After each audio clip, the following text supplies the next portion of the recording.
Okay.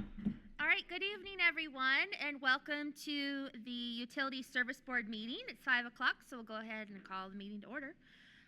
As a reminder, our mission, the City of Bloomington's Utilities mission, is to enhance the quality of life in our community by providing safe, sustainable, and high-quality drinking water, wastewater, and stormwater services in a cost-effective manner, promoting public health, economic vitality, and environmental stewardship.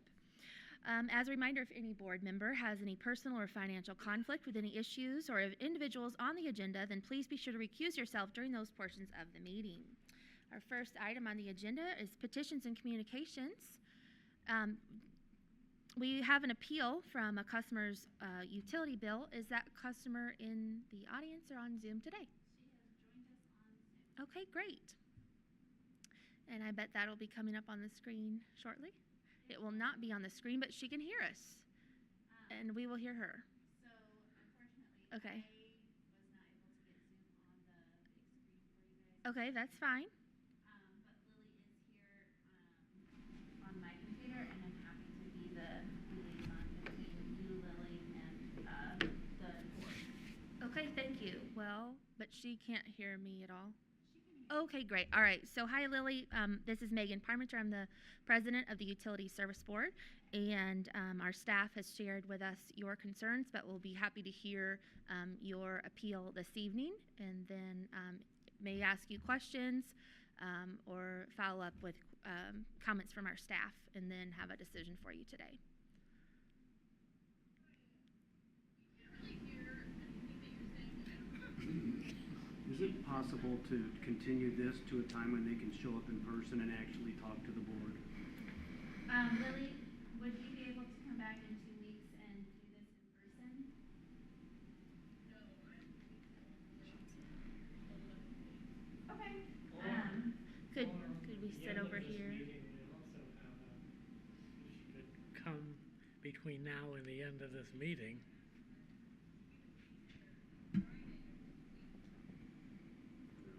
She's not. They're suggesting that they could be here in person on Friday of this week. Well, we're here today, so would it be possible if she can hear us? She can hear you on the computer. Could you just come sit over here, or I can come sit by you, and then? No, I want the whole board. The board needs to be able to hear her and see her. Okay. And she needs to be able to hear and see you. So we are going to have this put Chris, on a date when. Chris, why don't you, since your legal counsel, go over there so she can Hear you. Jesus. and hear? So, I don't. What is it, Lily? Lily, yes. Lily Franklin. Hi, Lily. My name is Chris Wheeler. I'm the attorney for the Utilities Department. And in order for us to do this, we're going to have to be able to, the board, all of the board members need to be able to hear and see you, and you need to have the opportunity to be able to see and hear the board, and anybody who's actually going to be talking on this matter, so that the Zoom meeting actually works. That's what our statute requires. So what we need to do is get the technology worked out so that when you are attending via Zoom, we can hear and see you, and you can hear and see the board. Does that make sense? Yeah, so are you just asking us to turn our camera on? No. I think there's a problem on our side. I see. Not everybody can see and hear you. I don't know. I can hear her, but This is I a can't fairly see. large room. We have nice, big screen TVs on the walls, and we have audio, but none of that's working at the moment. You're on a tiny little laptop. So it would be really great if we could put this off for 2 weeks, and that the next board meeting, hopefully we'll have our technology figured out so that it works and you can be seen and heard and we can see and hear you, okay? I see. So you want to do another Zoom meeting in 2 weeks? Yes, and have you show up in 2 weeks, and hopefully we'll have all of the technology worked out so that it works correctly and we can actually have this hearing. Does that work for you? Yes, that should work. Excellent. Okay? Thank you. All right. Thank you for your flexibility, Lily. Make sure she has the details for the meeting. So it's 2 weeks from today at 5 o'clock. Yeah. The- Yeah, I can email The it. 29th, right? Yes, thank you, Holly. Yes, thank you. Okay, okay. All right. That will be back on our agenda in 2 weeks. Are there any other petitions and communications? Hearing none. Our next item on the agenda is approval of the minutes of our previous meeting. Are there any questions or corrections? Hearing none, do we have a motion to approve? So moved. All in favor, please say aye. Aye. Opposed? Motion carries. Next, we have standard invoices in the amount of $1,395,749.77.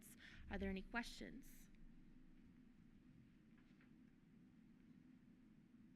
Hearing none, do we have a motion to approve? So moved. All in favor, please say aye. Aye. Opposed? Motion carries. Next, we have utility bills in the amount of $139,077.74. Are there any questions?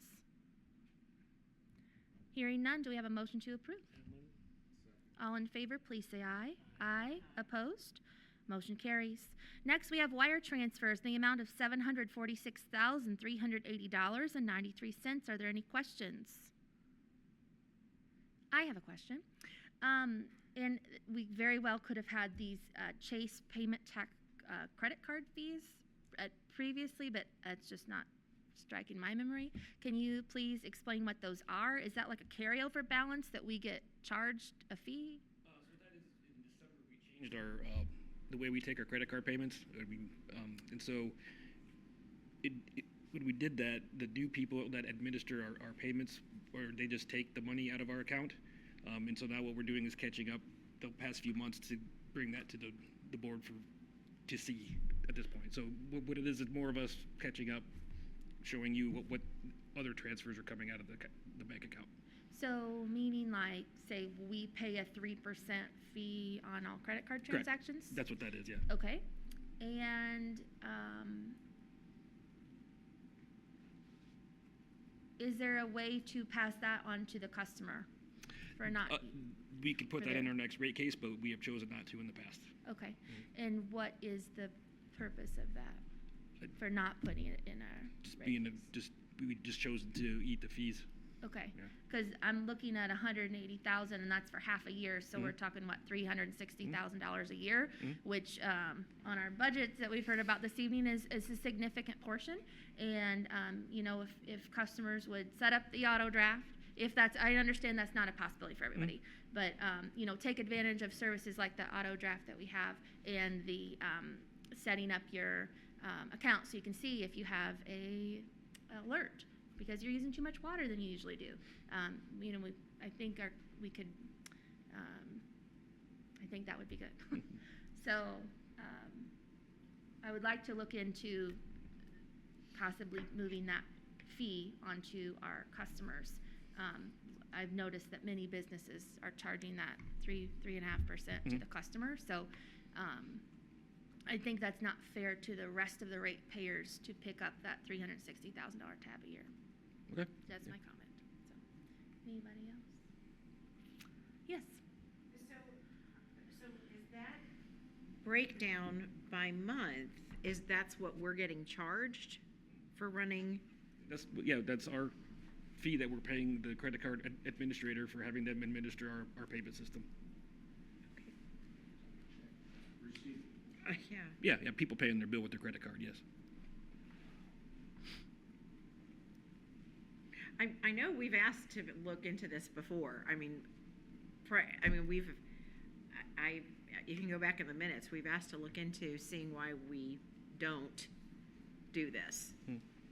So, and it was even before you, Matt. Okay. So, We can quantify it, and I can show you how, what we've done, what this has been in the past few years and how it's come to be, but it's been decided that we were going to not pass along the fees. decided by the staff or? But those who came before us. Yes. Okay. We could do what many businesses are doing now. They're passing the 3% on to customers, and we could put on each bill tip. Tip, yeah, we can do that. Yeah. That one's an easy fix. That one's easy.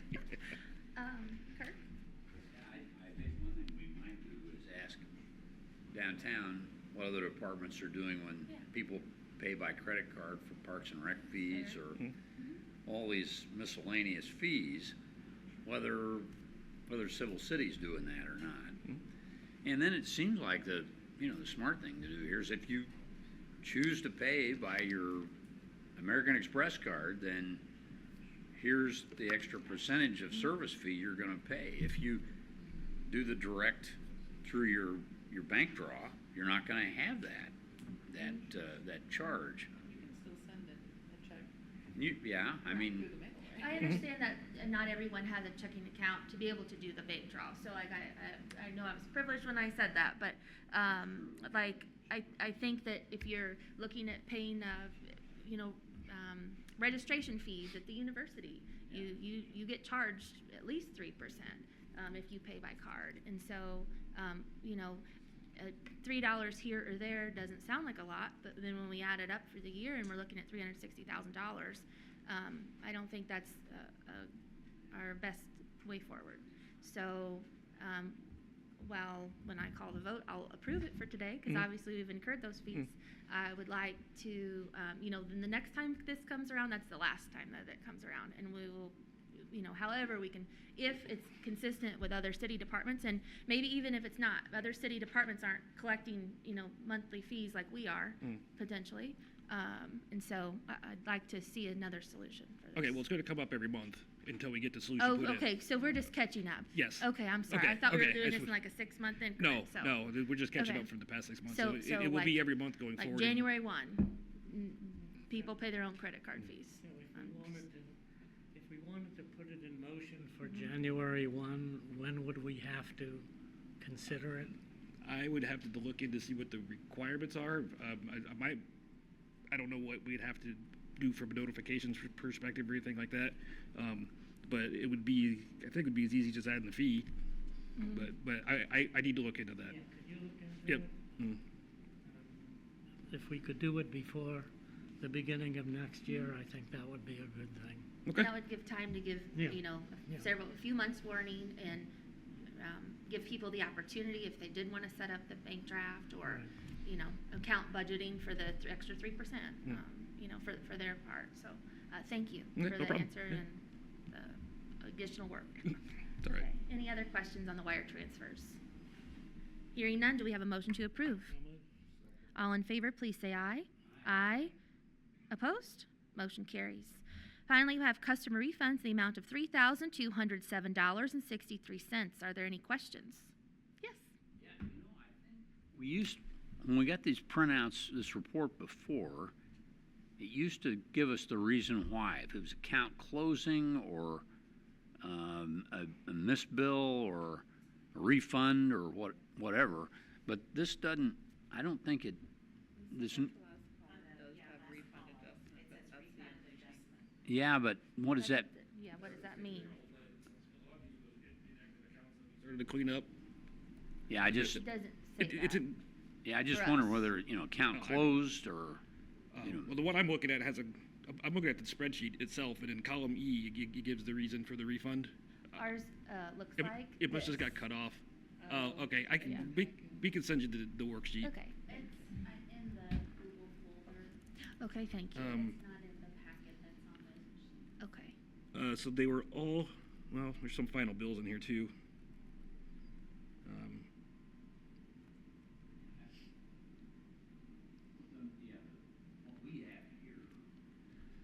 I'm going over to the far right column as far as I can. All I'm getting is the amount. Yeah, it was just got cut off because I don't. I could say so. Number Elkins through Choice Realty are all those are inactive accounts that we've been refunding on a regular basis. Stephen Wilkie is also an overpayment on an inactive account. Starting with Joseph Christine, down to James Ray are inactive accounts. Darren Crum, I believe, overpaid his final bill, so that's just a refund for his final bill. Starting at Jonathan Titchener.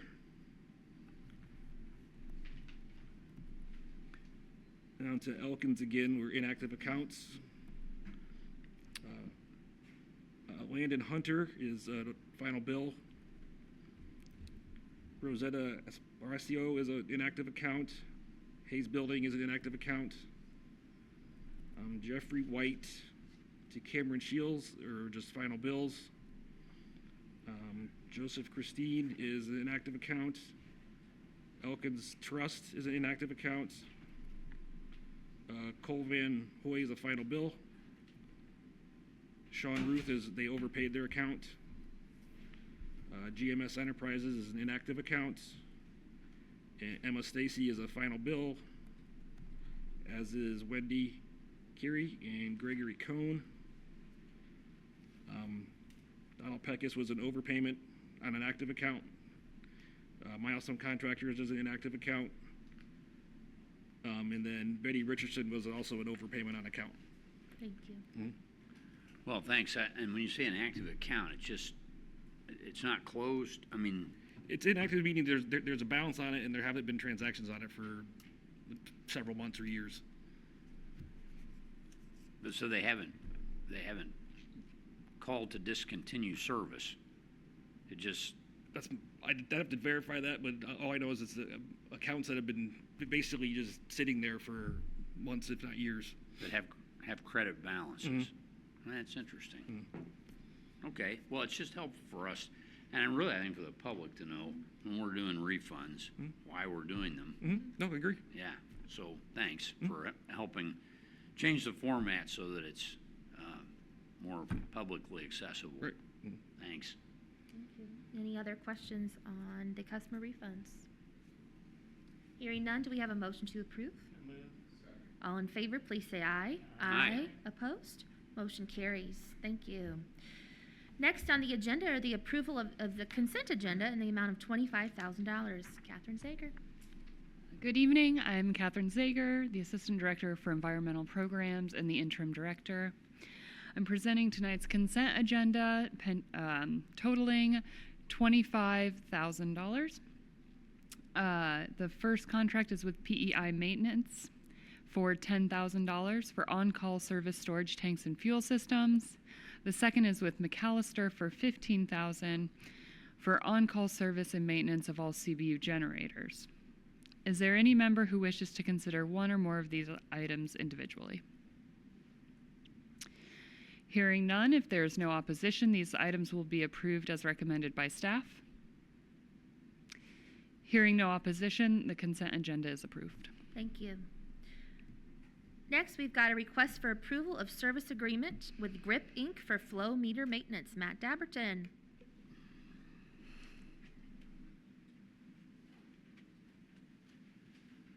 Hi folks, I'm Matt Dabberton. I'm the Environmental Program Coordinator. I think there was a little miscommunication in what this contract is for. This one is not for the flow meters, but the smart cover level sensors that we have installed in the wastewater system. They're very similar, but slightly different. They allow us to measure just the water level in a manhole, and we have them installed in 20 different places around the city to monitor for sewer overflows or inflow and infiltration issues.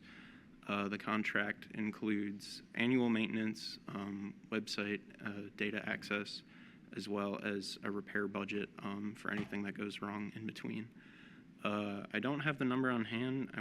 The number in my head is $57,085.15 or something like that. Very close. $57,055.85. Oh, okay. I flipped a couple numbers. I would give you a prize for that, though.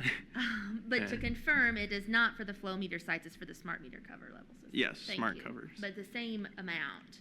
It's Yes. just the wrong description. Mhm. Thank you. Okay. Yeah, and I'm happy to answer any other questions. Okay. Any questions for Matt? Amanda? I just have a question. It says in the summary on the sheet that this is a 3-year contract at $107,000 a year, but then the amount of the contract's $57,000. So is that The wrong description might have been attached to it. Okay.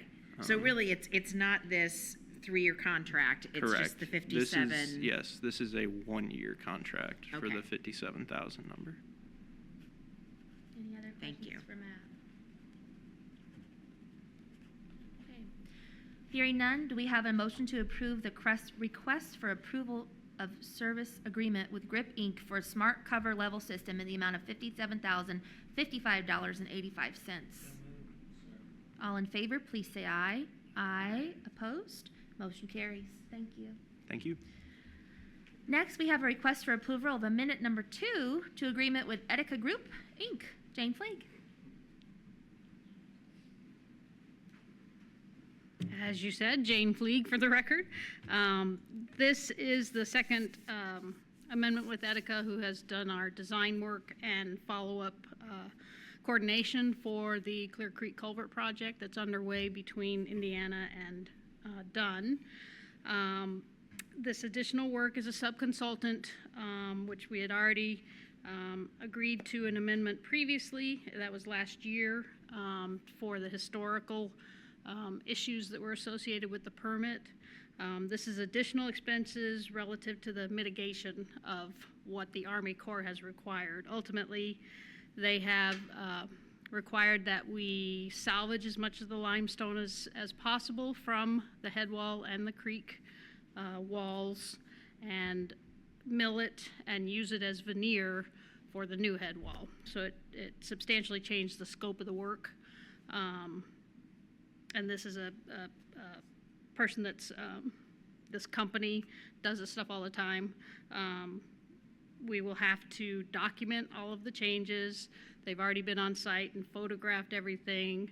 They will be preparing information that we'll need to put on our website in order to be compliant with the Army Corps requirements, and talking about the historic nature of the infrastructure and how parts of it were reused. The intent is not to make it look like it is now, but just to reuse the existing limestone and describe the conditions that required it. So right now we're looking at an amendment not to exceed $23,835. That's our second amendment. It would put the revised notice not to exceed to $401,285. And I'm happy to answer any questions. Thank you. Questions for Jane? Kirk? So this is a requirement the Army Corps has for us really to do historic preservation. Is it? It's, I can't even begin to explain it, unfortunately. Our consultant understands it better than I do. But yes, the Army Corps permit, you always are required to have an Army Corps permit for these types of projects. We're working within the waterway, the watershed. And all of the previous iterations of this culvert work, this is the last phase, but everything else had received an Army Corps permit, but it was a general permit. This is the only one that has been specifically flagged by the Army Corps of Engineers for an individual permit, because of the fact that it was in a historic district and you could see the opening. The others have all been enclosed and there was no questioning of it. This one is within a historic district, and so it involved a lot. It was federal government. We started this process in August of last year, and we just received the permit in June. So I think it's an interesting project. I've seen milestone stacking the limestone nicely and neatly. It looks like, are they doing the reclamation work of the limestone? Is that part of the milestone contract? They will bring in a consultant or a contractor, subcontractor that will do that work for them. They'll have to haul it off to the mill, slice it, get it ready for veneer, bring it back to the site, and attach it to the new head wall. So it adds quite a bit to the job. I will be coming forward with a change order for this work. I don't have that today, but right now that'll be a change order to milestone. But this is the additional work required to just get the permit, honestly. So we're paying for additional for the permit, and we're going to take the limestone originally used, send it back, have it remilled and squared up, I guess, probably, make it look pretty, and bring it back. Yes. And then Milestone rebuilds the head intake similar to the way it was before. Similar, yes, yes. Well, this is an interesting project. It's a lot of documentation. You know what gets me about this is it's nice to do the historic preservation work and reuse the stone. It's a nice reuse project. But whoever knows that we did that? I mean, it's neat that we're doing it, but we're doing it at a significant expense. You've got to come Absolutely. back. I'm sure all this hauling, milling, retransportation is going to be expensive. We ought to be able to, if we have to do all this, there ought to be a way that we bring that to the public's attention. You know, Holly does it. I don't know if but Holly does a great job with promoting what we're doing, and so I was thinking at least that could be like a before and after photos with a description post about this. I'm sorry, Kirk, I didn't mean to cut you off. You may have bigger ideas than that. I'm just thinking out loud about it as well, and maybe, you know, Jane, I know you do a great job of explaining all this and documenting it. Maybe if we just, at a minimum, get it to what we've done and the documentation on all this and why we did it and how we did it and where the stone originally from. You've figured all this out, or our consultants have. Maybe we turn that over to the Historic Society so that they've got a record of it all.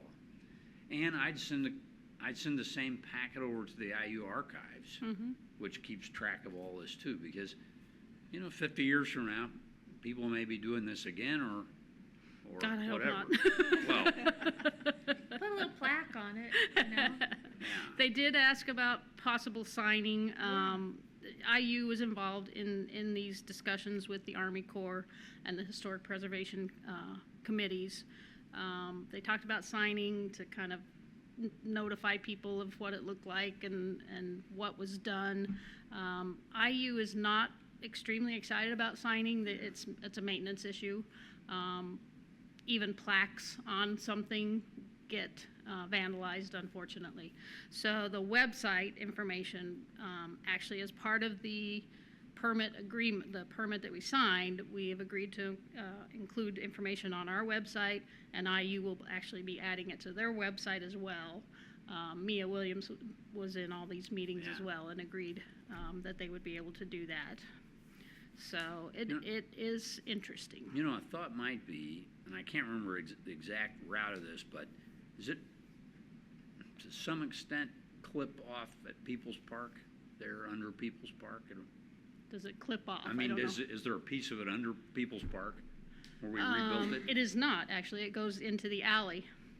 That's the part that we just There's some fixed. city property there that people, that may be a place you could designate this, you know, with some sort of, like some of the neat stuff we've done on the B line. That would be a place that you are standing Yeah. under an historic, waterway or whatever. That might be some way to do this that would be city property. And Yeah. I think some signage was added at the Waldron Buskirk Park regarding the Hidden River. I know that we were working with Parks and Rec to get some signage put in there. So yeah, we could definitely look at that. That's an idea. And then I guess while we're here, this might be a good opportunity just to give us an update on where things are, because Indiana Street's closed and it's our big project. And It is. And move-in starts August 19th. And that's just a shame. Do you think IU would maybe postpone that a few weeks for us? That would be great. No, unfortunately, the delay in getting the permit. Like I said, we started this process in August of last year, our consultant did. There was no way to predict that this was going to happen. He's worked on 3 of the previous phases. This has never been required. It's never been bumped up to an individual level permit, so just wasn't expected. But he's been working on it, working hard. But the delay in the permit has, and the additional scope of work that's required of Milestone, has delayed the project. They're doing very well right now. They closed Indiana Avenue on June 24th, I think it was. Yes, June 24th. They are making good progress. The weather obviously plays into their schedule of what they can and can't do. They were actually working Saturday, so I was out there Saturday. They were pouring concrete. They are expediting the work. We are paying for them to expedite the work, but they could not, based on the timing of it and the scope change, they could not commit to having Indiana Avenue open by the time that school starts. What we agreed to, the date they could commit to is August 29th, but they are doing everything they possibly can to get it done before. They just could not commit to that date. Because you know, it involves liquidated damages if you don't meet that requirement. So we are working very close with them. We're pushing them as much as we can, but there is a chance that Indiana Avenue will not be open by the time school starts. These things happen. And the other option, ultimately, we could have shut down the project and come back next year, but nobody wanted to do that. So I would just say that since that's a major northbound artery and it's going to cause a lot of disruption, and people are going to say, why in the world did the city or the university, remember, do this to us, and all this frustration. Holly, it might be good if we can work with local media to explain why this happened and help them understand that we weren't a bunch of fools and decided that we'd just move in a disaster, and that we're trying our best. And you know, I think when citizens understand there's a reason, it helps them with their frustration. So maybe we can work with the IDS and others, HT, and some of the social media accounts. Yeah, I'd like to see, you know, where we are towards the beginning of August, and see what is going to be possible before we put out any kind of press release or anything. But I definitely agree. We need to let the public know. I hate to tell them something and then it's not true. Milestone in particular is very much a under promise and over deliver company. So they are doing everything they can to. Yeah, you'll have a good idea by mid-August. Yes. Oh, absolutely. Yeah. And that way we early can August, I'll have an idea. Start to get people adjusted to the idea that this is going to take a little longer, but we truly did plan to have it open. Yep. By mid-August, Yeah. and these things happen. Yeah. If we communicate, it works better. Yeah. Hey, the project looks great. So. Thank you. Thank you. Thanks. Okay, thank you. Any other questions? Yes, Amanda. I apologize if I missed this. Which organization or which group designated this as a historic point? The State Historic Preservation Commission has it designated as a historic site. So it was state versus Bloomington and Monroe County. Correct. Okay, that's why I just wanted to make sure that we clarify that it was the state that did this. Thank you. Any other questions for Jane? Hearing none, do we have a motion to request the approval of amendment number 2 to agreement with Etica Group, Inc.? All in favor, please say aye. Aye. Opposed? Motion carries. Thank you, Jane, for Thank you. and for the update. Thanks. Next, we have a request for approval of amendment number 3 to agreement with Donahue and Associates, Inc. Dan Hudson.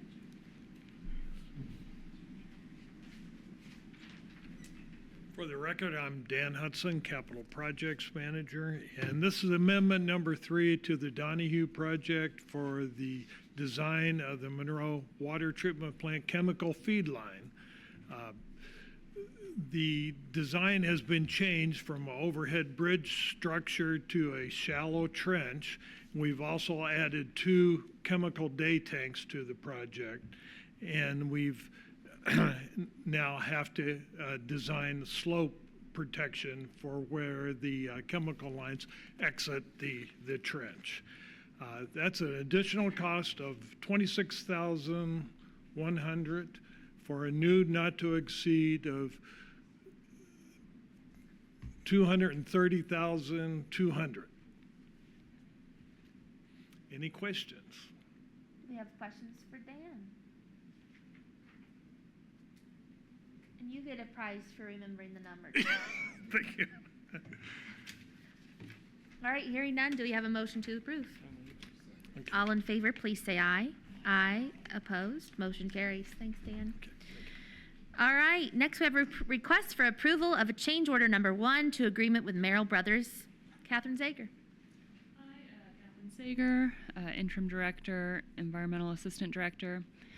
I am requesting approval for change order number 1 with Merrill Brothers, Inc. The original NTE was $419,350.00. The change order would increase it by $604,800 with a new NTE of $1,024,150. The reason for this very large change order, I'll just More than double, yeah. yeah, I'll anticipate that question. The reason for this very large change order is that the density of the sludge is far more dense and has a much higher percent solids than we anticipated, which has increased the amount of estimated dry tons to be removed from Miller Showers. Originally, we estimated approximately 150 dry tons. However, that was achieved within 3 days of dredging, and they still hadn't finished the top pond. So it's estimated that there's approximately 500 dry tons of sediment total. Additionally, in the summary of the contract, it's noted that the original bid each dry ton past 150 dry tons to be $2,696 per dry ton. They have agreed to reduce that to $1,728 per dry ton due to the percent solids. And that has impacts on having a less intensive dewatering process. I'm happy to take questions. Thank you. Questions for Kat? Amanda? So, this did come before the board for bids, correct? Like we had an open bid? Mm-hmm. How far off were the other ones? I mean, I guess, what were the other bids that came in to do the job?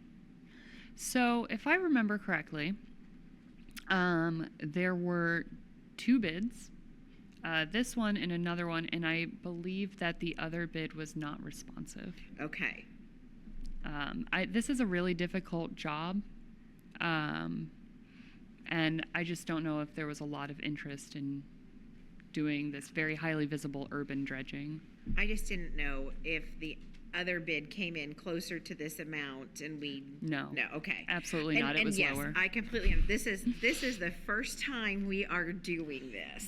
So Yes. we do have to go with estimates and, as do the other folks. I mean, we'll know this for future.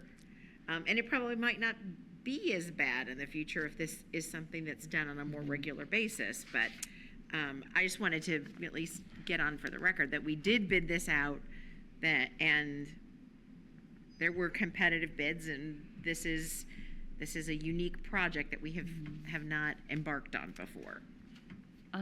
I would also like to note that all of the hydrodynamic separators that feed Miller Showers are now on a regular maintenance schedule, whereas they were not before. So they were just full and allowing the sediment to flow into Miller Showers. Since they're on a regular maintenance schedule, I anticipate that dredging of Miller Showers will not be something we'll have to see for a very long time if we continue with that maintenance. Thank you. Thank you. Other questions for Kat? Hearing none, do we have a motion to approve change order number 1 to agreement with Merrill Brothers? All in favor, please say aye. Aye. Aye. Opposed? Motion carries. Next, we have request for approval of street sweeping MOU between the CBU and Public Works. Catherine Zager. All right, Catherine Sager, Interim Director. Do I have to say it again? Environmental Assistant Director. I'm bringing a MOU between CBU and Public Works concerning street sweeping.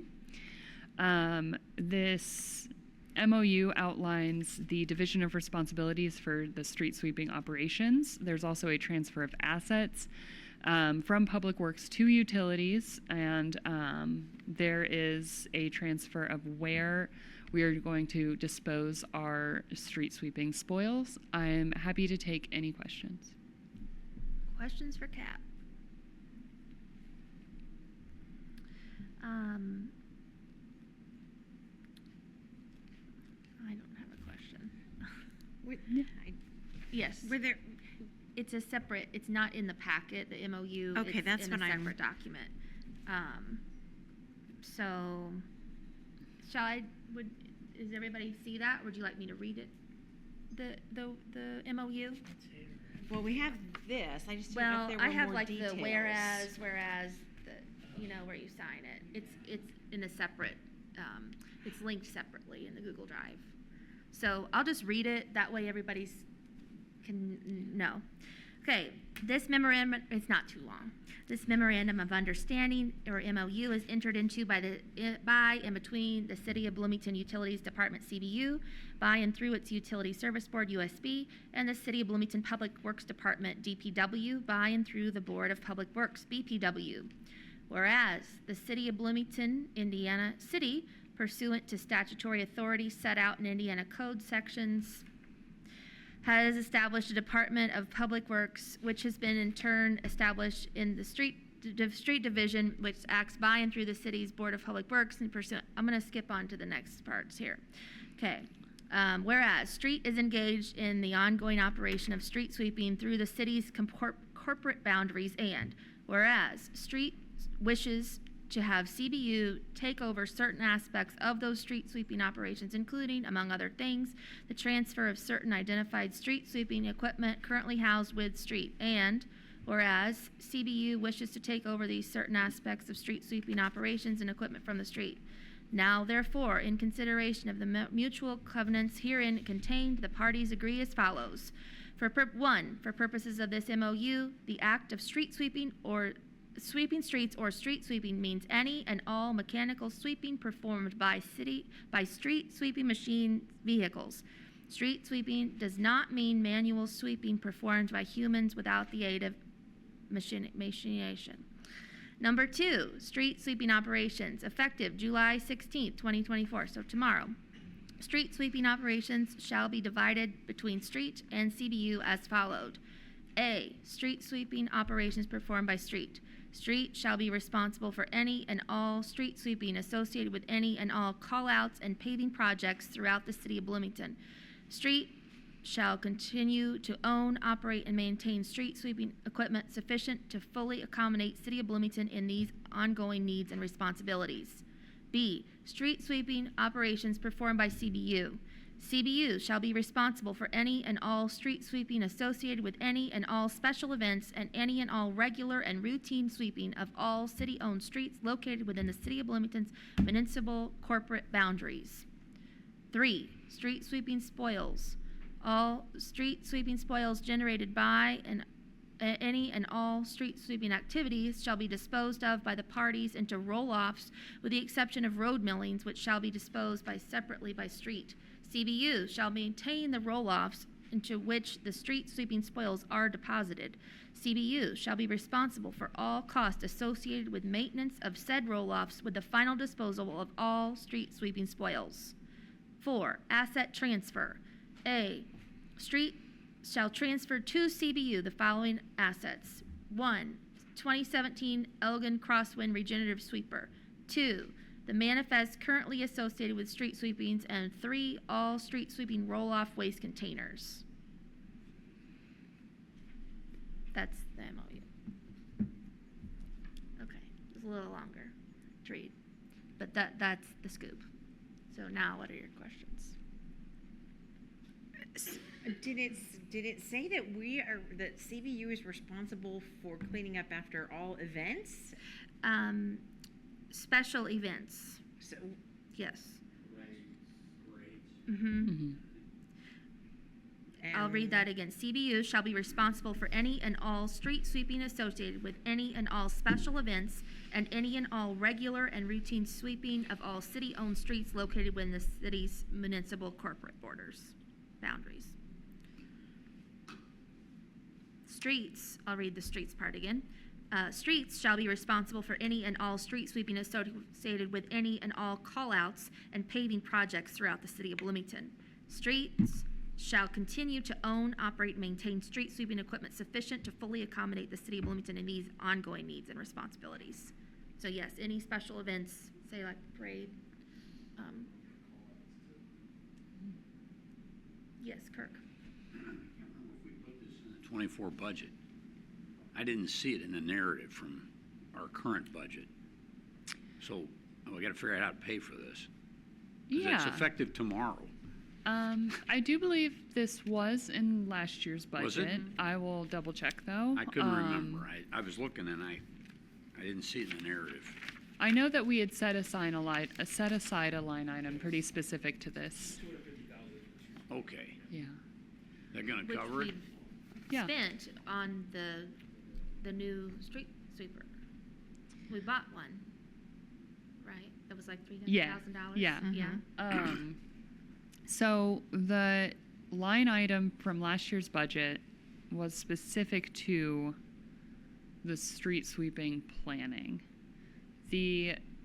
We'll have to look more into the actual street sweeper purchase, as I think that was potentially an agreement between the previous administration and Vic on where those funds came from. But I don't think the sweeper itself, am I totally off? Okay. My understanding was that the purchase of the street sweeper, the previous administration was going to help us find funds for that to have the spin up of this program. And that's what the street sweeper was paid out of. That was my understanding. That's different than my understanding. So, but you would know more. Yes. I'll start with Molly and then Kirk. I guess my question is, are you guys happy with this MOU? Oh, yeah. Okay. Absolutely. And I would like to, Amanda, you had asked about sweeping after special events, and the logic behind that is that these are predictable and that the sweeping that we do is for maintenance and keeping our stormwater infrastructure and our waterways clean. And so events are something we can plan for and put into our regular street sweeping plans that we are making right now.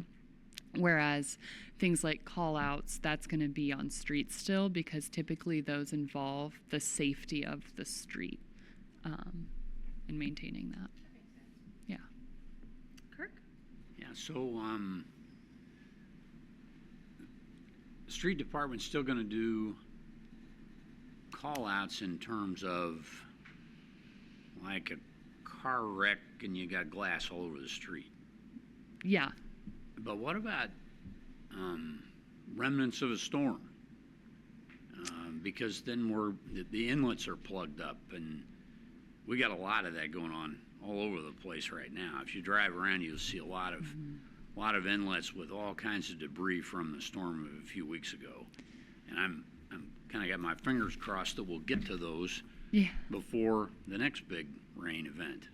Yeah, of course. So the way I've conceptualized this is that for street sweeping specific call-outs, that'll be on streets, but we already receive the U-reports or other complaints about inlets and inlets being clogged, and typically we send people out to clear them. And so if it is a case that we would be able to clear with the street sweeper and the equipment we have, we would be able to utilize that. Does that help? I guess maybe what I'm thinking about is a major rain event where you get the control center gets a call that the intersection of X and Y Street is got 6 inches of water in it. Who handles that one? I think that would be us still, and Like if the complaint were that there's 6 inches of water because the inlets were clogged, that would still be us. That would have been us originally as well, regardless of the street sweeping situation. So we've got it. It wouldn't be a street sweeper that'd do that. It'd be Probably not in be a 6 inches of small water. truck no. and some shovels. And Yeah. Yeah. so we're staffed and crewed and equipped to do that when there are these kinds of major storm events, rain events. I mean, with these major storm events, especially like the storm we just saw, I'm sure it is overwhelming for our crews, but generally, yes. I won't speak to these very specific, intense storms, but yeah, generally, yes. And it is the goal with street sweeping to protect not just our waterways, but our infrastructure. And so if and when we have our regular routes, they're based on how much sediment that area is likely to get and how, but not just sediment, but like leaves, particulates, trash, based on a number of factors. We did a whole presentation, but once we have this regular sweeping going, we're going to be less likely to see instances where you have a clogged up inlet like that because we're already on a regular maintenance schedule that's focused on preserving our stormwater infrastructure. That's the goal. Thanks. Yeah. Other questions? All right, hearing none, do we have a motion to approve the street sweeping MOU between CBU and Public Works? All in favor, please say aye. Aye. Opposed? Motion carries. And I'll just give a plug, I guess, at this point to say that this is a good reminder for our city and county residents that live around stormwater drains to please do your part to help and clean your drains so when we do have our next storm event that the water can freely flow. So thank you. All right, moving on, old business. Is there any old business from the board? Old business from staff? No. New business from the board? Yes, Kirk. Yeah, I was speaking about the storm event we had. I know that the plants got power disruption. Mm-hmm. I think all 3 of them. Yes. That's a big problem for us. And we just did the generator maintenance contract, which is a great thing. Tell me how we responded to all that when we lost power at all 3 plants. Did we have enough generator capacity? Did they all work? I know Monroe may have had a delay. What can we do to mitigate that? Because, we've only got so much water in the tanks, right? Absolutely. So I'll start with the wastewater treatment plants. Blucher got power first. So I believe Blucher was back on the grid. Let's see, the storm happened Tuesday, so it would be Wednesday morning. And so they were able to resume normal operations. They were able to operate on generator power. Dillman also was able to operate on generator power. We sent the influent to the EQ during that time, and we were able to divert the flow there until power was restored. Power was restored about Wednesday afternoonish for Dillman, and then we were able to treat the EQ. Monroe, by far, I think was the most challenging situation. So when a couple of the challenges with Monroe, one was that the pump that runs off of the backup generator was having trouble, so we were not able to use that pump. We were able to figure out how to switch to a constant pump, and so we were then able to pump off of that from the generator. I know there was a variety of troubleshooting that happened at Monroe.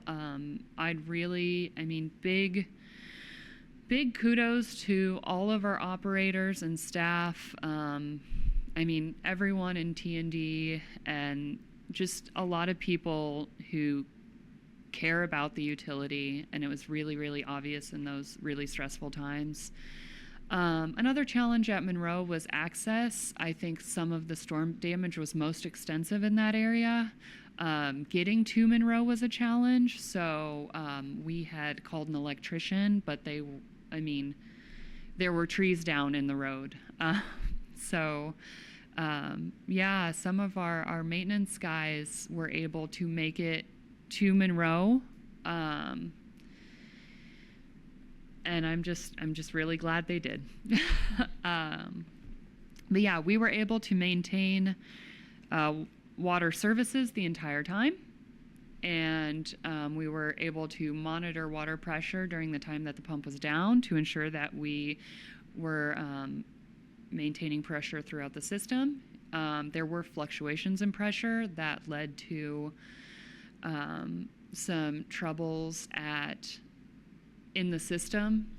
So when you have fluctuations in pressure, can lead to things like main breaks. I know at some of the booster stations, they were on generators for a really long time. I think that was a lot of stress on the generators, which is why, we have this need for this on-call contract for generator maintenance and repair.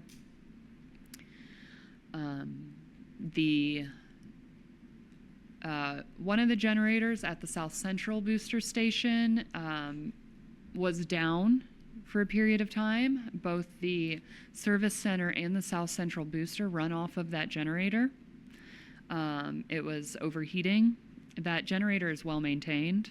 That generator has not had any problems up until now, so it was not very easy to predict that could happen, but we were luckily able to get back up and running before that had major consequences on the system. So that's most of it. Mostly I just I just really appreciate all the hard work that our staff had. I know that there were several staff members who worked for 24 hours. There were staff who worked overnight, who really just kept the water flowing. That speaks volumes in a lot of ways, and I think you're right by giving a lot of kudos to our staff. I think it's notable that even though Duke Energy tells us that we're on top priority in that tier, the fact that it took from Tuesday afternoon to Wednesday morning to get us power back to, what was it, Dillman? Blucher. And then a whole 24 hours to get power back up at Dillman. And then how long did it take to get to the Monroe plant? We had power restored at Monroe, I think approximately 8 p.m. on Wednesday. So 28 hours. That's remarkable. Yeah. And so I guess the lesson learned here is we got to be ready for that and worse. Yes. And if we're not doing our job. Mm-hmm. So I think that's where we need to back up and take a look at, okay, we know this is going to happen. It has. Mm-hmm. And it'll happen again. Mm-hmm. And so what do we need to do to plan to make sure that we've got, we've talked about how the staff had to jump through a lot of hoops, work 24 hours, the whole works. What can we do to help you in terms of additional infrastructure, bigger generators, bigger tanks, talking to Duke, bringing them in here for a discussion about priorities? I know there's lots of priorities when there's a catastrophic 3/4 of the county without power, but we got to provide water and wastewater. We can't let it run down the creek, and we can't. When you start, as you mentioned, the fluctuations can cost us a lot of money. Mm-hmm. If we've got So what? I guess think about this and maybe come back to us. We can talk some more. Maybe go to a subcommittee on this to dive into it a little bit deeper. I just, I think it's such a basic service, and we've got a record here of how this unfolds. Yes. And if we don't take lessons learned, it's our own fault, in my opinion. So thanks, and thanks to the staff. Yeah. You guys Yeah. obviously, we never had to put out the, hey, don't have a fire because we're not gonna have enough water signal. We never had to put that out, so Yes. good. Thank you all. Yeah, thank you. That's definitely going to influence how we view our priorities in this rate case, I'm sure. Thank you. Thanks. Okay. Any other new business from the board? New business from staff? No. We had one subcommittee. It was the finance subcommittee, and we looked at a draft of the 2025 budget. The staff is looking for, they have recreated the formatting of that and are looking for suggestions about how we want to present the budget to the city council. So please send those to Frank within the next 2 weeks, or probably within the next week, so that staff can apply that feedback and follow up. We're looking to make it a budget that is very clear to anyone who would look at it, whether they're a city employee or not, or ratepayer, that it's very clear what is being proposed. The plan would be for the board to see the a final draft, not a draft, the budget on July 29th at their meeting, and then be ready to vote or apply additional feedback for a vote at the August 12th meeting to prepare our staff to take it to City Council on August 26th. Anything else to add? Okay. Staff reports. Have some congratulations and would like to welcome some new employees. So we would like to welcome Hannah Bretz and Joshua Farmer. They're two new water plant operators at Monroe Water Treatment Plant. And then we'd like to congratulate Zach Burnworth, the Assistant Superintendent at Blucher Pool, for earning his WT4 certification. Great. Congratulations and welcome. Thank you. Yeah. Okay. Are there any additional petitions and communications? I had just one thing that I thought of later, back to our discussion with the credit card fees, and I'm sorry to bring this back up, but I just wondered, and I'm a county resident, so I do not have sanitation on my bill, but I understand that sanitation gets billed out with the water. Mm-hmm. Yes. So when we're talking about the credit card fees, when people pay their bill within the city, is the sanitation paying a portion of the credit card fee? That I don't know. Okay. Yeah, we got- So if they're not, then I feel that a portion of that credit card fee should be billed to sanitation. Mm-hmm. Thank you. Collect all past. Right. Make it I mean, retrospective, yeah. right? I mean, we wouldn't have the trash fee on the bill, except that city sanitation wanted it that way. So we should not be paying the 3% for that part. Thank you for that. So make it retroactive if we're Yeah. not getting it. Yeah. Okay. So we'll look forward to hearing more about that. Thank you. All right. Any Yes. other petitions and communications? Hearing none, do we have a motion to adjourn? So moved. Thank you, everyone. Have a great 2 weeks.